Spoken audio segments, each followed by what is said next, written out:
Versus the lead position where I've got my palm down, to the collect position where my reins on my pinky, just by changing my hand from here and their feet stop moving. Okay, it's the first thing that I do every time I get on a horse. Every time. Doesn't matter if the horse is 2 or 22. Okay?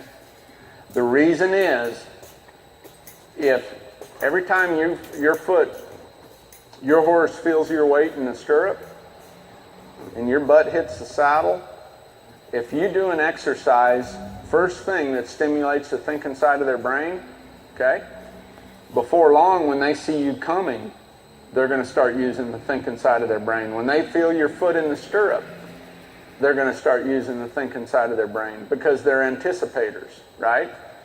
Has anybody ever seen somebody that first time they step on the horse, as soon as they step in the stirrup, they take off? What does that horse start to anticipate? Taking off, right? Taking on. I mean, they'll just have their foot in the stirrup and that sucker's starting to head out. Okay?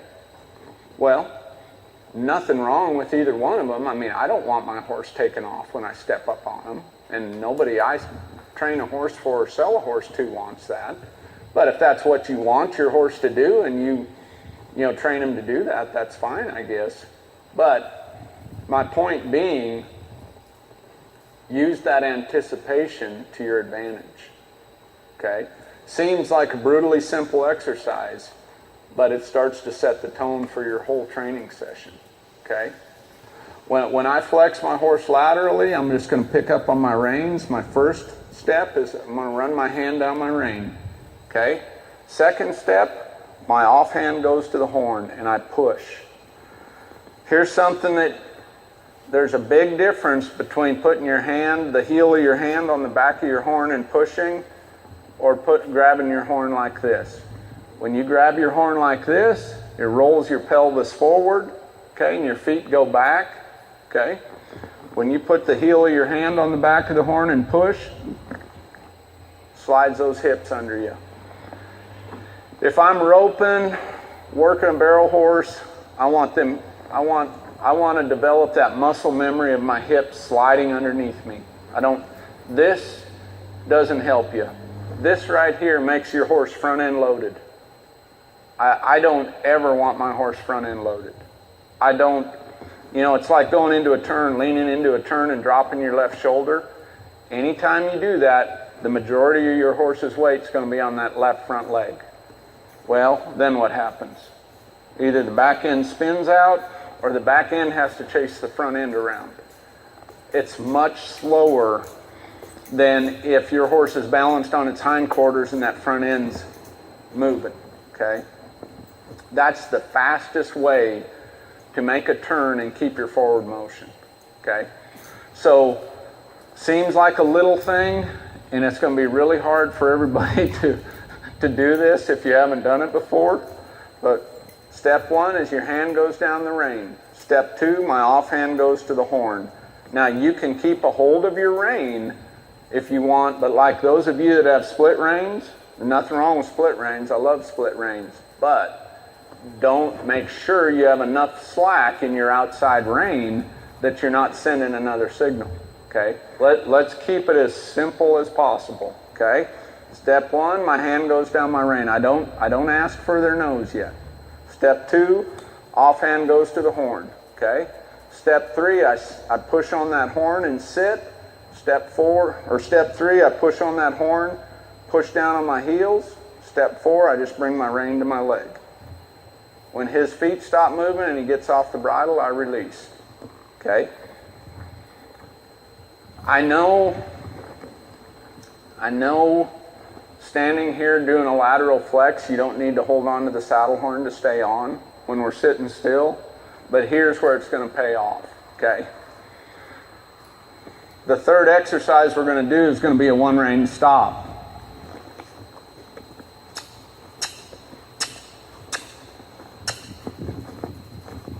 Okay, so when I go into my one-rein stop, same 4 exercises, same 4 steps. My hand's going to go down my rein, my offhand to the horn, push on my horn, push down on my heels, bring my rein to my leg, okay? Now, just like here with wit, this is going to happen to probably somebody else. The two responses I'm looking for is him to get off the bridle and stop moving his feet, right there, okay? Okay. But the one thing that you're going to hear a lot over the next 2 days is keep that front end moving, okay? Because if you can't keep your horse's front end moving, it makes it really difficult to make nice, smooth, fast turns, okay? If you can't keep your horse's front end moving, you can't get into a turnaround, okay? You know, just like for a horse to turn around as green as this horse is, you know, the only way he can turn around is if that front end keeps moving and he pivots on that inside hind leg, okay? So this exercise of asking your horse to move out smoothly, just squeeze when your horse steps off, then release, okay? Keep your hand down.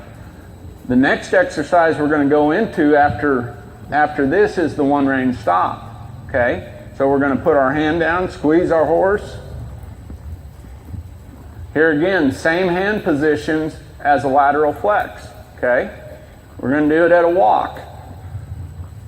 My hand goes down my rein, my off hand to the horn. I push on my horn on my heels, bring my rein to my leg.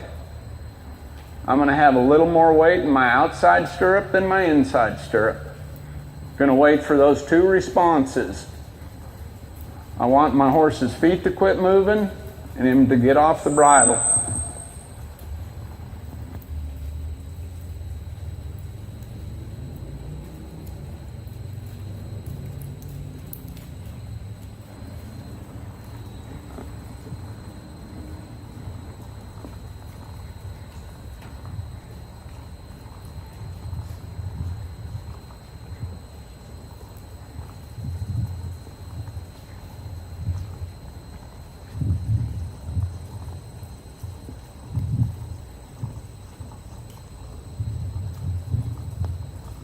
My horse, he's trying to find a friend.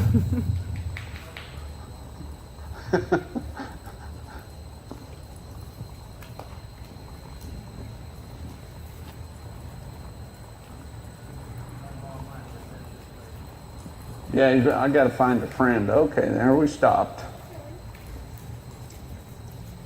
There we go. Now I got off the bridle. When you their feet. So before you know it, your horse is going to associate this with keeping their head more level and down, okay, rather than up. Well, if I take a really green colt, and I do this every day with every one of them, you know, and I work on this exercise, okay, every time I tip their nose and squeeze them forward, that horse gets more collected, because they start to balance on their hindquarters more. Well, you're also creating a habit. So if I did nothing else but work on lateral flexion, one rein stops, and this lateral bending exercise, before long, when I put speed with it, when I reach down to tip that nose, where's that head going to go? Right there, right? Not here, because anytime that head elevates, that's the kiss of death, for lack of a better term. I mean, there's not any event that I train horses for, that I compete in, where it is a benefit to me if my horse's head elevates. It's usually a time waster, costs you time in a turn, right? You know, just like your rope horses. You know, anytime we change direction, or we tip their nose and go one direction or the other, the way you keep forward motion and momentum is that front end moving, okay? Because if the front end quits moving, what happens? Pretty soon, you're pivoting on that front end and the back end's chasing it around. Well, that's a time killer. I don't even want my horse to know how to do that. So everything we've done up to this point has set it up to where it's going to be much easier for your horse to understand collection, okay? So collection, when I collect my horse, I'm just going to drop my hands, squeeze them forward, just like we were doing the lateral bending exercise, okay? Then I'm going to put my hands, run my hands down my reins in a position that's comfortable to me, okay? The pressure on your reins is going to be on your pinkies, okay? The pressure is going to be on your pinkies, but I'm going to keep my body position the same. I'm going to keep my legs against my horse's rib cage, and I'm just going to squeeze them forward. When my horse gets off the bridle, I'm just going to release and let him ride out, okay? Then I'm going to go back and do it again. Both hands down my reins. Pressure is going to be on my pinkies. I'm going to squeeze my horse forward. When I feel that pressure get off my bridle reins right there, I'm going to release and let him walk out of it, okay? Here's the deal. I mean, you know, like if my horse is, say my horse was pulling on my hands and not wanting to flex vertically. You know, vertical flexion is simply this right here. I just want my horse's head vertical, okay? If my horse's head is vertical, I want to release, okay? But, okay, like on colts, when I'm doing this on colts and they're pulling on my hands a little bit, and I don't get it after 5 or 10 seconds, I just slide my hand down and go into a one-range stop, okay? Then I go back to softening them left and right, okay? You can always go from collecting your horse vertically, okay? If my horse wasn't collecting, I could just drop, go into my one-range stop. And as soon as he runs over here into your horse, or maybe we're gonna go see Jessica. I'm gonna shut my mic off for a second because it's gonna squeal. But this is real typical of what a green horse will do. But I'm not going to pull any more, I'm not going to pull any less. I'm just going to let him cruise around until he stops moving and he gets off the ride.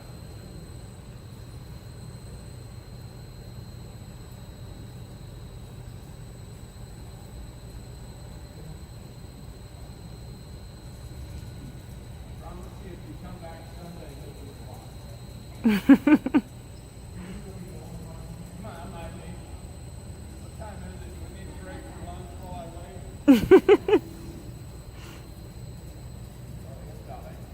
Believe me, I will outweigh him. I've went for a long time waiting on a horse to stop moving their feet.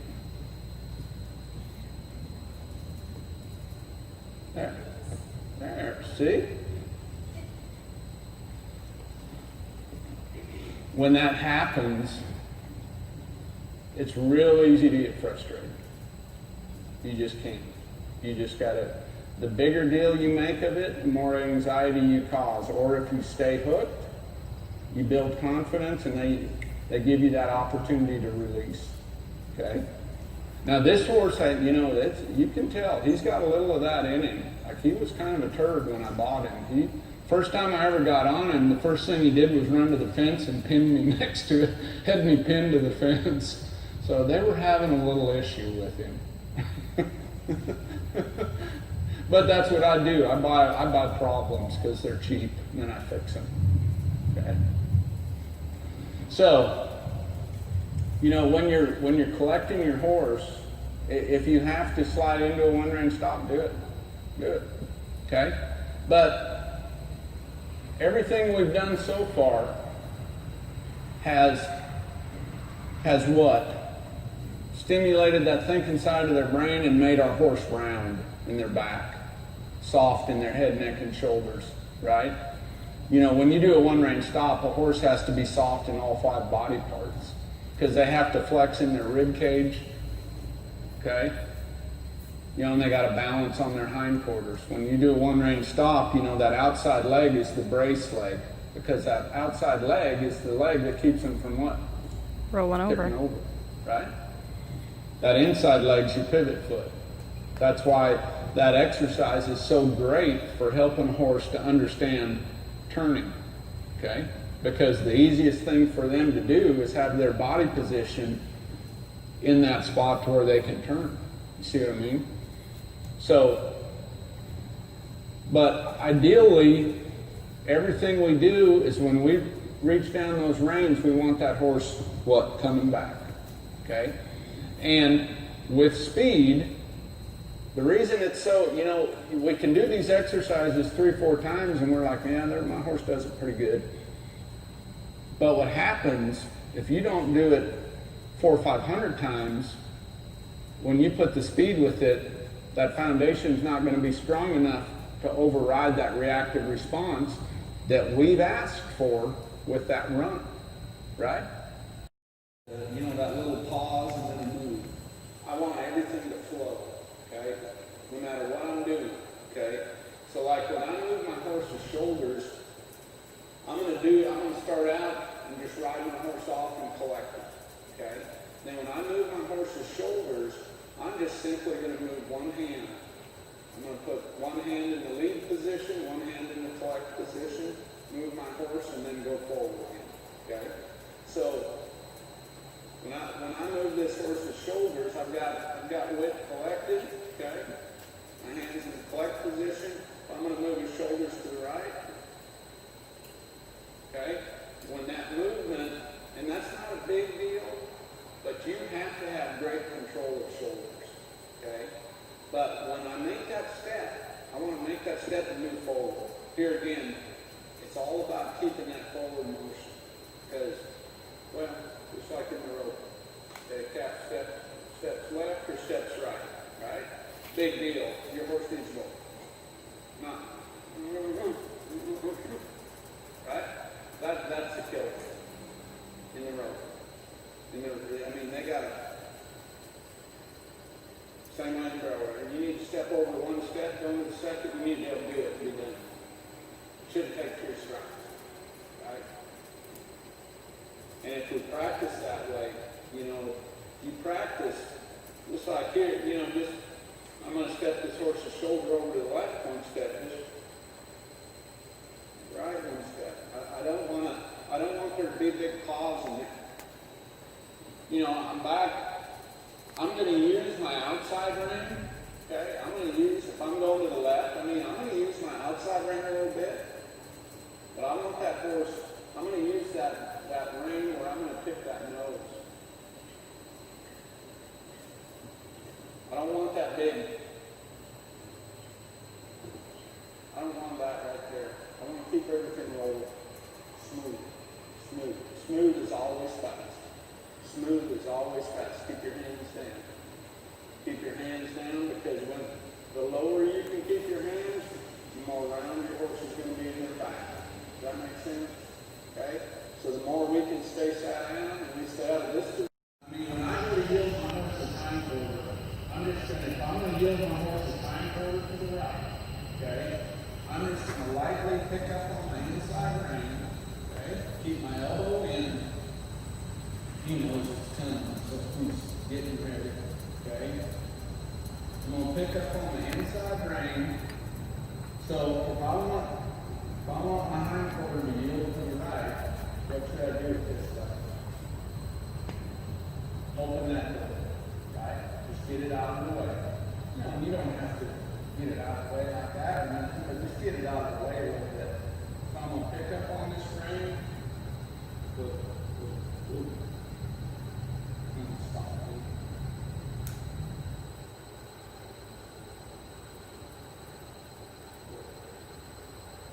Pick up on this rein. I'm going to press with my left leg, and I'm going to lift on this rein until, like right there. See, he just went to walk off, so I picked up on that rein until he established the pivot foot and disengaged that hind foot. Okay? Everybody see that?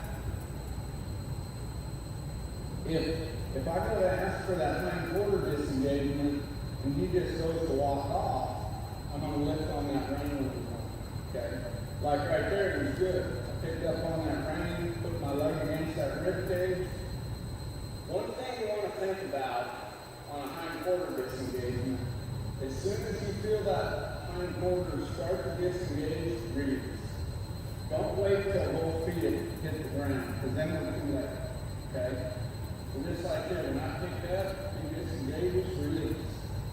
If he walks forward, just stop him. Okay? Pick up, release. Walks forward, just stop your horse. Okay? When I pick up on my rein, say I'm going to do a lead departure to the left. Okay? I'm going to lightly pick up on my inside rein. I'm going to get this leg out of the way. And this leg, my outside leg, I'm going to push this hip over. And here's the reason why. Everybody can watch from the back side. Now I need to be able to control that hind quarter so that I can push that hip in. So from right here, I've got my horse's body in a position that it is really difficult for him to miss his lead. I'm not saying it can't happen, but for like your ropers or your barrel racers, I mean like in the roping, you just can't afford to leave the box. In barrel racing, you can't afford to go to the first barrel in the moment. We just can't. Okay? So when you're doing a lead departure, I'm going to pick up on the inside rein.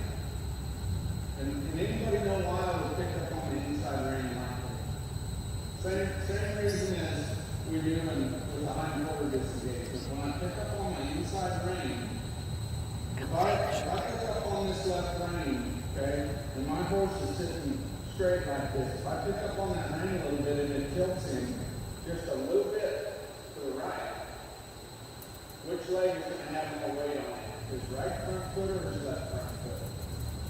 Right. Exactly. Okay. So, if I'm going to do a lead departure, and I've got slightly more weight right here than right here, which leg is easiest for that horse to start with? Right? Does that make sense? So, I pick up on that rein, I push that hip over. Well, when I push that hip over, because I've done my hind quarter disengagement, so I can move his hips either direction. I can move it to the right, I can move it to the left. So then, when I go to do a lead departure, and I pick up on this rein, and I put my right leg back here,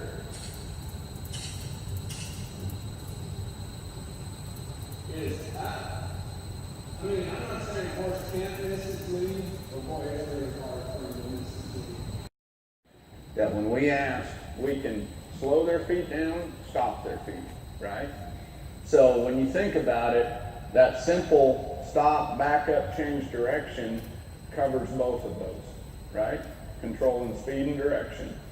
But what I want you to do, I just want a couple to go at a time, one down on this end and one down on this end, and we'll give you some room. I want you to start out at, say, like a walk or a trot, but then I want you to go to a lope. And I want you to work on sitting, dropping your hands, just keeping your horse square going into the fence. So if I'm coming across here, you know, at a trot, I want you to work on keeping your horse straight, sitting, dropping your hands, letting your horse get off the bridle, stop moving their feet, give them a second or two to relax, pick your reins back up, bring your legs into their rib cage, back them up straight. I'm going to take my left leg off, tip my horse's nose, and go back to it the other direction, okay? Do it a few times at a trot, and then I want you to pick up a little more speed. If you're not ready for a lope, don't lope. Do horse where I get parallel to the fence very much. And here's why. Like when I'm loping circles and I come into the fence, okay, when I get to about right here, I'm going to be like at a 45-degree angle, okay? Can anybody tell me why I would want to do that? Any idea? Think about what we've talked about, keeping your horse's front end moving, all that kind of stuff. Anybody got any ideas? I'm gonna change directions on the fence, right? Okay. Well, think about a heel horse, or a head horse, or a calf horse, or a a barrel horse, but it's all the same. So when I work my horses on the fence, I'll lope my circles, and then I come into the fence at a 45-degree angle, okay? And here's the reason why. When I come in to work my horse on the fence, my hand is going to slide down my rein just like I was going to do a one-rein stop, okay? My hand's going to go to the horn, but then I'm going to ride my horse through that turn and head back the other direction and go back into my circles. Just think about this, okay? Barrel racers, what do we need our horses to do in a turn? Maintain forward motion. Need to keep that front end moving, right? We need to, when I come into the fence here, okay, and I make this turn, which foot is my horse going to establish as a pivot foot? Right there. Right? What do we need in a turn? Right? We need the front end to keep moving, and we need them to establish that pivot foot. This is a brutally simple exercise, but it's an exercise I don't see very many people do. Okay? So when I come into the fence here, I want to sit. I've got my hand down my rein, and I'm going to sit, but I'm going to keep my legs against my horse so he keeps moving. Okay? Okay, and I'm just going to ride, and then when I get here, I'm going to get this leg out of the way and ride that outside stirrup. What do we do in a turn? Ride that outside stirrup, right? You know, in a turn, you may not get your leg away, but you're going to be in that outside stirrup. Okay, when you go on the backside of a barrel and you're on a turn, just like with Ashley, when that horse turns, she's got that horse in position to run out from under her. Okay? Everybody get that? So, but it's no different, okay, when I come back to this other side. So, when I'm riding a heel horse, okay, and I'm coming around that corner and I'm right here.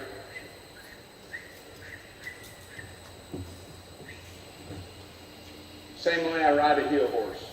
Shoulders and then the hindquarters. Shoulders, hindquarters. Shoulders, hindquarters. And even just like right here, this isn't real pretty, but like with Whit, if I just go ahead and side pass him, I put my leg against his rib cage and get my other leg out of the way. As soon as I get my reins gathered up here. You know, then I always start with colts, moving the shoulders and the hindquarters, and then before long I can just keep my horse collected, put some pressure on that rib cage and side pass him, okay? If your horse doesn't side pass very good though, just stand them straight into the fence at a 90-degree angle, move their shoulders, then their hindquarters, shoulders, hindquarters, shoulders, hindquarters. And then before long, side passing them down the fence is really easy. Does anybody know what a two-track is? It's where you go at an angle. Yeah. So a two-track would be like, it's a side pass with forward motion, but what you're doing is you're moving across the arena. Okay, you're moving at a diagonal from like here to where Jessica is. So when I'm doing a two-track, I'm going to collect my horse, squeeze him forward, and then I'm just going to start to side pass him across the arena, okay? I'm going to take my right leg off, keep my left leg on, but when you're two-tracking, you want to keep forward motion, but the lateral motion with it, okay? So but don't make it any harder than it is, even if you're asking your horse to side pass. Okay, and then you have to squeeze them forward a little bit and then go back and side pass them a little bit, squeeze them forward. Before long, you'll be able to keep that forward motion and two-track that horse from one corner of the arena to the other, okay? Excellent exercise. Just another exercise where you establish complete control of this horse's whole body, okay? Now, one thing you don't want to do, don't pick a fight, okay? Just Okay, just take your time, let your horse find the answer. I mean, the first time you two-track your horse from that corner to this corner, it's not going to be perfect, right? The first time you side pass your horse, it's not going to be perfect, okay? Doesn't have to be perfect, okay? We just got to get started, right? We got to get started, and then through correct repetitions, it's going to get better and better and better, okay? So work on your side pass and work on your two-track. Ask our horse, we're going to collect our horse, tip their nose slightly one direction or the other, say we're going to the left, okay? We're going to collect our horse, squeeze them forward, okay? And when I counter arc my horse, I use this rein more than my inside rein. I'm going to lay that inside rein against his neck, but I'm going to use my outside rein. So if I'm coming around here, I'll get it. Hang with me.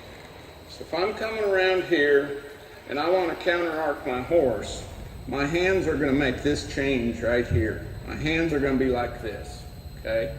This leg is going to what? Open the door, right? Now, I'm not real big on counter arcing and tipping my horse's head like this. If you do it that way and you like it, I'm fine with it, okay? I don't do it that way because I don't like to get my horse off balance, right? Every exercise you do, you're either building confidence or destroying it, okay? I think if you bend your horse's head up like this and go the other direction, I just think that's a good way to get a horse off balance, and I don't see why that would build confidence, okay? So basically, I do the same exercise with the counter arc as when we were moving their shoulders, okay? When you're moving their shoulders going forward, I'm doing the same thing with the counter arc. If I'm going around in this circle, okay, and when I get over to you, I want to counter arc my horse off. My right leg's going to come off, my right hand's going to drop down, and that's how I'm going to counter arc my horse.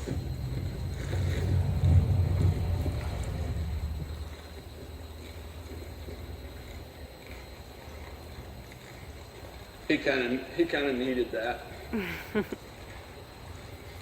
Phil just jumped on a random Keep your horse participant's collected, very young take green your leg horse. off, change your hand position, and see, I'm not going to bend my horse in the counter arc much more than that. Just because I really don't think you need to, you know. But you're going to see people do that exercise where they really have their head really bent one direction and go in the other. You know, and if that works for you, that's fine with me. I mean, I don't have a problem with that. I don't do it that way because I just don't over bend my horse to where they're off balance, hardly ever. If I was a horse, I would rather it be more subtle than it doesn't need to be a big dramatic event. So when I'm backing my horse in the circle, okay, I'm going to have my horse collected. If I'm going to back him in a circle to the left, this leg, is it going to be on or off? Going to be on, right? What's this leg going to do? Going to be off, right? But when you start backing your horse in a circle, you know, even like this colt here, you know, and obviously he's probably never done this exercise, but I'm just going to keep steady pressure with my leg, keep my hands low, and like there, even if I get 2 or 3 steps and release, okay? Someday I will get the full circle, but to begin with, if he gives me a couple steps and he shows a little effort, then I'm going to reward him, okay? You know, because this. What are the 2 things I said we need to be able to control? Speed and direction. Speed and direction. Does that make sense to everybody? I mean, it sounds brutally simple, right? But if we can control speed and direction, we're going to have a ton of success. You're going to make a lot of nice horses, okay? So in this exercise, I always end with this exercise because this exercise here, you have to do 2 things. Control speed and direction, okay? Now, usually what I do when I'm doing this exercise, like I'll take a horse and I'll go to the right or to the left, doesn't matter, but I lope around the outside of it 2 or 3 times and make sure my horse is collected. Make sure when I tip my horse's nose, I can go around the outside of the corners, straighten my horse back up, go to my next cone, tip my horse's nose, square him up, go to the next cone. So I do that 2 or 3 times. And then what I'll do is I'll come off of one of the corners and I'll lope to the center and I'll go around that cone a couple times till it feels good. And then I'll come off of there and go back to one of the corners. And then from there, you can mix it up however you want. You can break down to a trot, change leads, go the other direction. You can go from corner to corner to corner to corner, just going around them on the inside, or you can go around them on the outside. You see what I'm saying? So, before you go, just kind of make a little plan in your head what you're going to do. But there's no right or wrong. There's no right or wrong. What I want you to do, though, I want you to think about controlling speed and direction. Okay? If your horse gets to going faster than you want it to, rate him back down. If your horse gets to being tight and not wanting to move out, get him moving. If you go around a cone and your horse wants to be real tight, well, make him work real tight until they soften up and move out. Okay? If your horse wants to work real big around the cone, bring them back in. Okay? I want you to be able to control that horse's body. Whatever you decide to do, I'm not going to give you anything in particular you have to do, but I want you to, whatever you do with your horse, whatever direction you go, whatever cones you go around, you may just want to go from this corner and go diagonal all the way to the other corner and then come back. Just mix it up. Make it a fun exercise, okay? But challenge yourself. Challenge yourself. Put your hand down and let your horse make a mistake. Don't be afraid. Don't micromanage your horse through this exercise. If they make a mistake, dial them back in and correct it, and then go again. Okay? If you've got a horse that's real green or a horse that tries to run off, whatever, which nobody's got a horse that's going to run off, slide into a one-range stop. Show your horse that you can stop their feet at any time, and then go again. Okay?